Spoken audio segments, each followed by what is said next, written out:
চট্টগ্রাম বন্দরে চলমান অচলাবস্থা নিয়ে আবারও গভীর উদ্বেগ জানিয়েছে বাংলাদেশে ইউরোপীয় union chamber of commerce Eurocham Bangladesh.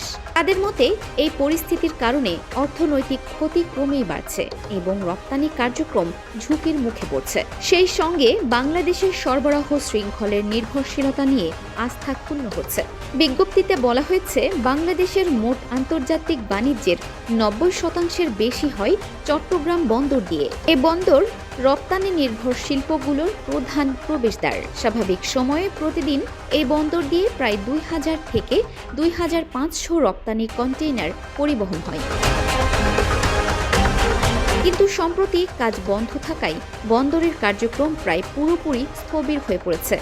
ফলে রপ্তানি পণ্য ও কন্টেইনার চলাচল নিয়ে অনিশ্চয়তা তৈরি হয়েছে। এই পরিস্থিতিতে ইউরোচ্যামের সদস্য প্রতিষ্ঠান ও বাংলাদেশ থেকে পণ্য সংগ্রহকারী ইউরোপীয় ব্র্যান্ডগুলো উদ্বিগ্ন। তাদের উদ্বেগ কেবল বাড়ছেই। রপ্তানির সূচি ভেঙে পড়ায় নির্ধারিত সময়ে পণ্য সরবরাহ করা যাচ্ছে না এবং লজিস্টিক ব্যয় অতিরিক্ত বেড়ে যাচ্ছে। বর্তমানে প্রায় ১৩,০০০ কন্টেইনারে আনুমানিক $৬৬ কোটি, প্রায় ৮,০০০ কোটি টাকা মূল্যের রপ্তানি পণ্য আটকে আছে। বন্দর, বেসরকারি ডিপো কিংবা জাহাজে এসব আটকে আছে, কিন্তু জাহাজ ভেড়ানো বা ছাড়ার সুযোগ পাওয়া যাচ্ছে না। ইউরোচ্যাম বাংলাদেশ ব্যবসা সম্প্রসারণে সহায়তা ও বাংলাদেশের বাণিজ্য অবকাঠামো শক্তিশালী করতে অঙ্গীকারবদ্ধ।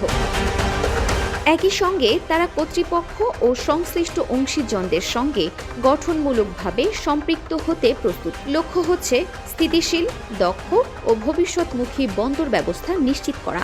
সংযুক্ত আরব আমিরাতের বন্দর পরিচালনাকারী প্রতিষ্ঠান ডিপি ওয়ার্ল্ডের কাছে ইজারা দেওয়ার সিদ্ধান্তের প্রতিবাদে চট্টগ্রাম বন্দর রক্ষা সংগ্রাম পরিষদের ব্যানারে কর্মবিরতি চলছে। গত শনিবার থেকে ৩ দিন ৮ ঘণ্টা করে কর্মবিরতি পালনের পর মঙ্গলবার থেকে আন্দোলনকারীরা লাগাতার কর্মবিরতি শুরু করেন। এতে বন্দরের কার্যক্রম পুরোপুরি বন্ধ হয়ে যায়।